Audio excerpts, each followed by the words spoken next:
నమస్తే, నేను మీ జాహ్నవి. మనతో ఉన్నారు ప్రముఖ జ్యోతిష్య వాస్తు పండితులు, జ్యోతిష్య వాస్తు శిక్షణ నిపుణులు, లలిత ఉపాసకులు బ్రహ్మశ్రీ నానాజీ పట్నాయక్ గురువు గారు. సూక్ష్మంలో మోక్షం ఈ ప్రత్యేక కార్యక్రమం ద్వారా మనకున్నటువంటి ప్రతి సందేహాన్ని నివృత్తి చేస్తూ ఉన్నారు కదా గురువు గారు.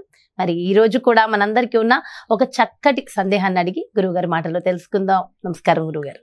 శ్రీమాత్రే నమః. గురుగారు, సుబ్రహ్మణ్య షష్ఠి, సుబ్బారాయుడు షష్ఠి మా ఊర్లో చిన్నప్పుడు అలానే అనేవారు. అంటే చాలా అదొక ప్రత్యేకమైన వాతావరణం నెలకొంటుంది. ఓవర్ నైట్ లో మొత్తం అక్కడ చుట్టుపక్కల అంతా చాలా బాగుంటుంది కదా.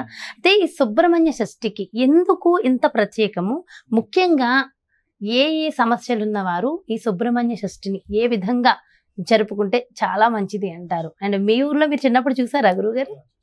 సుబ్బారాయుడు షష్ఠి చాలా బాగుంటుంది కదా. అంటే నేను చిన్నప్పటి నుంచి అంతా సిటీలోనే జరిగింది. యాక్చువల్ చెప్పాలంటే నన్ను ఎవ్రీథింగ్ హైదరాబాదే. అయితే అసలు ఫస్ట్ ఆఫ్ ఆల్ సుబ్రహ్మణ్యేశ్వర స్వామి యొక్క షష్ఠి జరుపుకోవడం వల్ల కలిగే ఫలితాలు ఏమిటి చూసుకున్నట్లయితే, ఒకటి గుర్తుపెట్టుకోండి, ఇప్పుడు ఇంకా వివాహం అవ్వలేదు, ఆ అమ్మాయితో కనుక చేయిస్తే సుబ్రహ్మణ్యేశ్వర స్వామి యొక్క షష్ఠి కనుక చేయిస్తూ ఉంటే, వివాహం కానటువంటి అమ్మాయికి రేపు పొద్దున్న వివాహం అయ్యే సమయానికి ఆ అమ్మాయికి ఏదైనా కుజదోషం ఉందనుకోండి, జన్మజాతకంలో కుజుడు పాడైపోయాడు, సంబంధం సరిగ్గా రావట్లేదు, వచ్చినా హింసించే వ్యక్తి వస్తున్నాడు, లేకపోతే ఇంకేదో సంథింగ్ గొడవలు ఉన్నాయి, ఆ దోషం పోతుంది. గుర్తుపెట్టుకోండి, వివాహమై ఇంకా సంతానం కలగలేదు, సుబ్రహ్మణ్యేశ్వర స్వామికి సంబంధించిన సుబ్బరాయుడు షష్ఠి అంటున్నారు చూసారు, అది చేస్తే పుట్టే సంతానము ఆరోగ్యంగా పుడుతుంది. ఇంక ఎక్కడో ఇంకా వాళ్ళు విపరీతమైన కర్మలు చేశారంటే అదేం చెప్పలేం, మనం అదేం చేయలేం, ఏదో 0.1%లో ఉంటుంది.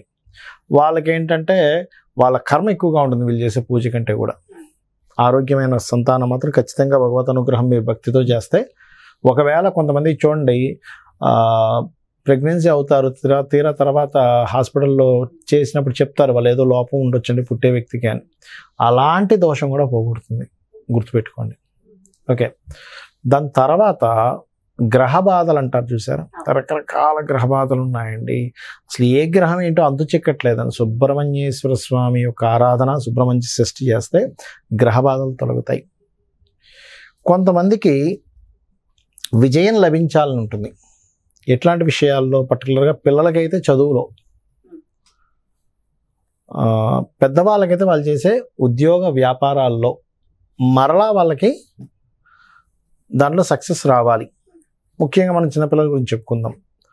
ఏదో సరిగ్గా చూసుకోకుండా ఏదో టైంలో జాయిన్ చేశారు, వాళ్ళకి అక్కడి నుంచి విద్య సరిగ్గా సాగట్లేదు. సుబ్రహ్మణ్యేశ్వర స్వామి షష్ఠి నాడు గనక మరలా వాళ్ళని కూర్చోబెట్టి ఈ రోజు నుంచి మళ్ళీ ప్రారంభం అనుకుని స్టార్ట్ చేస్తే, షష్ఠి విద్య అంటారు. అంటే షష్ఠి తిథి విద్యకి మంచిదన్నమాట. నార్మల్ తిథిలో జాయిన్ చేస్తుంటారు కదా, షష్ఠి రోజు జాయిన్ చేయాలి ఎవరినైనా పిల్లవాడిని కనుక జాయిన్ చేస్తే. విద్య ఏదైనా ఆరంభించాలి, స్కూల్స్ అనే కాదు, ఇప్పుడు ఇంట్లో మనం ఏదైనా పిల్లలకు నేర్పిస్తున్నాం, ఒక తండ్రి కొడుక్కో లేకపోతే తల్లి కొడుక్కో ఏదో విద్య నేర్పుతుంది, ఏదైనా కానివ్వండి ఆ విద్య నేర్పుతుంది. అలాంటప్పుడు షష్ఠి రోజు ప్రారంభించాలి. షష్ఠి విద్య, షష్ఠికి ఆ విద్య ఇచ్చే బలం ఉంటుంది. ఎందుకంటే షష్ఠి రోజు ఉంటే గ్రహస్థితి ఆ రకంగా ఉంటుంది, రవిచంద్రుడికి ఉన్న డిస్టెన్స్ అలా ఉంటుంది. పెద్దవాళ్ళు అంటే వాళ్ళు ఏదైనా ఉపాధి కోసం నేర్చుకుంటారు కొన్ని విద్యలు, టెక్నికల్ కోర్సెస్ చాలా ఉంటాయి. అటువంటివి ఏదైనా సరే, ఇప్పుడు ఒక ఫీల్డ్లో వాళ్ళు సెట్ అవ్వట్లేదమ్మా, ఏదో నేర్చుకున్నారు ఎప్పుడేదో వెళ్ళారు, అందులో సరైన ఉద్యోగ అవకాశాలు లేవు, ఎంత చేస్తున్నా సరే గొడ్డు చాకరీ అవుతుంది, కానీ ఎక్కడ కూడా వాళ్ళకి సరైన జీతం రావట్లేదు. కానీ ఇంకో కొత్తది ఏదైనా స్టార్ట్ చేయాలనుకున్నారు, సుబ్రహ్మణ్యేశ్వర షష్ఠి రోజు లేదా నార్మల్ షష్ఠి రోజు అయినా సరే సుబ్రహ్మణ్యేశ్వర స్వామి యొక్క ఆరాధన చేసుకొని మరలా మీరు కొత్తగా ఏదైనా ప్రారంభించినట్లయితే, మీరు నేర్చుకొని మరలా మీ లైఫ్, న్యూ లైఫ్ అంటారు చూసారా, ప్రారంభించినట్లయితే ఖచ్చితంగా మీ పూర్వం ఉన్నటువంటి గ్రహస్థితి, మీకు దశమ స్థానం పాడైందా, 6వ స్థానం పాడైందా, ధనభావం పాడైందా సంబంధం లేకుండా ఈ సుబ్రహ్మణ్యేశ్వర స్వామి యొక్క అనుగ్రహం కలిగి చక్కగా వీళ్ళకి అవుతుంది. ఎందుకంటే సర్వసాధారణంగా ఎందుకు జరుగుతుంది ఇది? దశమం పాడైనా అంటే వృత్తి స్థానం పాడైనా, శని భగవానుడు పాడైనా వీరికి ఇబ్బంది ఉంటుంది, లేదా ధనము లేదా షష్టము, నిత్య జీవితం అంటారు అది. అలాగే మరికొంతమందికి శత్రువులు ఎక్కువగా ఉంటారు. ఎందుకంటే శత్రుగ్రహము అంటారు, శత్రుగ్రహము పీడగ్రహం అని ఉంటాయి మనకి. వాటి ప్రభావం ఎక్కువగా ఉందనుకోండి జాతచక్రంలో, అప్పుడు ఏమైపోద్దంటే వీరు బంధువర్గంలో శత్రువులు, అన్నదమ్ములతో శత్రువులు, ఆఫీస్కి వెళ్తే శత్రువులు, అదేవిధంగా మనం రోడ్డు మీద ట్రాఫిక్లో వెళ్తుంటే ఎవడో ఏమని నడుపుతున్నావు అంటాడు, వీడు బాగానే నడుపుతున్నా కూడా. ఏమైంది రాబోయే అంటే నువ్వు అట్లా పోతున్నావు ఇట్లా పోతున్నావు అంటాడు, వీడు మంచిగా వెళ్తున్నావు. ఎందుకు? వీడి గ్రహస్థితి అట్లా ఉంది. అందుకే ఒక్కొక్కసారి అంటుంటారు ఆయన గ్రహస్థితి ఎలా ఉందో ఏంటి ఎక్కడ మాట్లాడిన ఇలా అవుతుంది, ఎందుకంటే అది శత్రుత్వాలను పెంచే గ్రహపీడ అక్కడ ఉంటుంది. ఎందుకమ్మా ఇప్పుడు ఒకే తల్లిదండ్రులకి 3 పిల్లలు పుట్టారనుకోండి, 3 ఎందుకు 3గా మారుతున్నారు? ఒకే తల్లిదండ్రులు వాళ్ళని పెంచుతున్నారుగా. అదే తల్లి అదే తండ్రి అదే ఫుడ్ అదే ఇల్లు, వాళ్ళని అలాగే పెంచుతున్నారు. ఎందుకు మారుతున్నారు? వాళ్ళ రూపు రేఖ ఒకే తల్లిదండ్రులకి పిల్లలు పుట్టారు, 3 ఎందుకు ఒకలాగా ఉండట్లేదు, ఒకే రంగులో ఎందుకు ఉండట్లేదు చెప్పండి? బికాజ్ అదే గ్రహస్థితి, అదే వాళ్ళ కర్మ. అయితే ఇది నా కర్మ నువ్వు కూర్చొని ఉండక్కర్లేదు, సుబ్రహ్మణ్యేశ్వర స్వామిని ఆరాధించు ఖచ్చితంగా. ఎందుకంటే సుబ్రహ్మణ్యేశ్వర స్వామి ఆరాధన వల్ల సర్పదోషం పోతుంది. మన జన్మజాతకాల్లో ఎక్కువగా వేటి వల్ల మనకి ముందుకు కథలో విషయాలు అంటే సర్ప సంబంధించిన దోషాలు ఉంటాయి. ఈ సర్పదోషాలు ఎలా ఏర్పడతాయి అంటే కాలము, సర్పం అంటే ఎవరో కాదు కాలము. కాలము సర్పరూపంలో వస్తుంది అక్కడికి. అంటే ఎవరో ఏదో కర్మ చేసావు, పోయిన జన్మలో ఒక మంచి భార్య ఉన్నా సరే హింసించావు, ఈ జన్మలో పెళ్ళి అవ్వదు, ఏమంటే సర్పదోషం ఉందండి అంటారు. ఉద్యోగం ఉండదు, పెళ్ళి ఉండదు, లేకపోతే ఇంకోటి సంథింగ్ ఇబ్బంది, ఏం అర్థం కాదు. లేదా అన్నీ బాగున్నా పెళ్ళి అవ్వదు.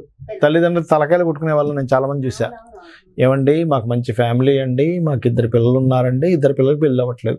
వాళ్ళు చదువుకున్నారు, సంపాదిస్తున్నారు, కార్లు ఉన్నాయి, మేళ్ళు ఉన్నాయి, బంధువర్గం ఉన్నారు, కానీ ఎక్కడికి వెళ్ళినా ఏదో ఆటంకం జరుగుతుంది బికాజ్ ఆఫ్ సర్పదోష.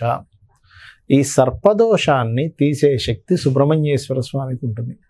షష్ఠి రోజు అయితే గురువుగారు ఆ సుబ్రహ్మణ్య షష్ఠి ఏ విధంగా జరుపుకోవాలి? అంటే పాలుతో మనం చేసుకోవాలి, అసలు ఏం చేస్తే ఆ రోజు మంచిది?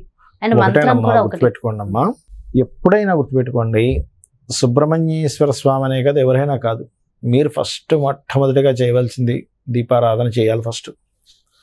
ఎందుకు అంటే మొట్టమొదటిగా దీపారాధన ఎవరైతే చేస్తారో ఫస్ట్ మీరు చేసే మిస్టేక్స్ తగ్గిపోతాయి అక్కడ పూజలో. దీపం పరబ్రహ్మ స్వరూపం కాబట్టి.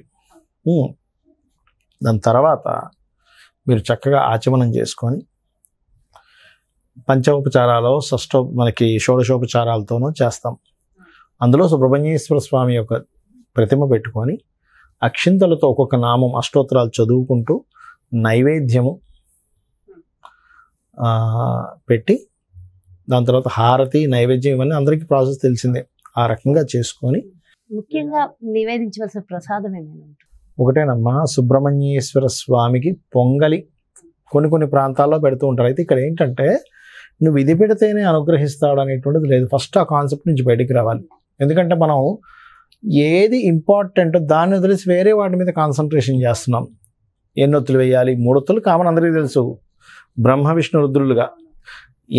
ఎన్ని ఒత్తులు ఉన్నటువంటిది పెట్టాలి అంటే నేను అనేది ఏంటంటే భక్తి ప్రధానం అక్కడ. ఇప్పుడు అలా కాదమ్మా, ఇప్పుడు మీ అబ్బాయి ఉన్నాడు చిన్నప్పుడు, ఇప్పుడంటే కొంచెం పెద్ద అయ్యాడు, తినిపించేటప్పుడు ప్రేమగా వాడి కడుపు నిండా తినిపించాలనుకుంటారు. మంచి పదార్థం ప్రేమగా వాడు కడుపు నిండా తినిపించాలి, ఇది కాన్సెప్ట్. నేను ఎన్ని గంటలకు తినిపిస్తే కరెక్ట్, పొద్దున్న 6 నుంచి 9 లోపల, ఏ డ్రెస్ వేసుకొని తినిపిస్తే మంచిది? మీరు ఏ డ్రెస్ వేసుకొని తినిపించడం ముఖ్యమా, లేకపోతే ప్రేమగా వాడి కడుపు నిండా తినిపించడం ముఖ్యమా? ఏ హెయిర్ స్టైల్ వేసుకొని తినిపించే ముఖ్యం అంటారో చెప్పండి? ఏ లిప్స్టిక్ వేసుకొని తినిపిస్తే ముఖ్యం అంటారో చెప్పండి? ఏ చెవులు పెట్టుకొని తినిపిస్తే ముఖ్యం అంటారో చెప్పండి? అంటారు కదా. అక్కడ ఏంటి కావాల్సింది? తల్లి ఎంతో ప్రేమతో పిల్లవాడికి కడుపు నిండేలాగా ఆహారం, ఆరోగ్యకరమైన ఆహారం తినిపించడం ఈజ్ కాన్సెప్ట్. ఏ డ్రెస్ వేసుకుంది, ఏ చెవులకు పెట్టుకుంది, ఏ హెయిర్ స్టైల్ వేసుకుంది, చెవులకి ఏం పెట్టుకుంది, చేతులకి ఏం పెట్టుకుంది, వడ్డానం పెట్టుకుందా లేదా, చెప్పులు వేసుకుందా లేదా, ఇవి అవసరమా? అలాగే ఒక భక్తుడు భక్తిగా స్వామివారికి మనస్సుని అక్కడ మనసా వాచా కర్మన ఏమి సమర్పించి పూజ చేస్తున్నాము ఈజ్ మోస్ట్ ఇంపార్టెంట్. చాలా డీటెయిల్గా ఎక్స్ప్లెయిన్ చేశారు గురువు గారు. నిజంగా ఏది ప్రధానం అనేది చాలా ముఖ్యం. సో అన్ని ప్రశ్నలు కాకుండా ఊరికే మనం ఒక్కొక్కసారి ఫ్లోలో వెళ్ళిపోవాలి, అండ్ భక్తి ప్రధానం. And thank you so much గురువు గారు. నమస్కారం. శ్రీమాత్రే నమః.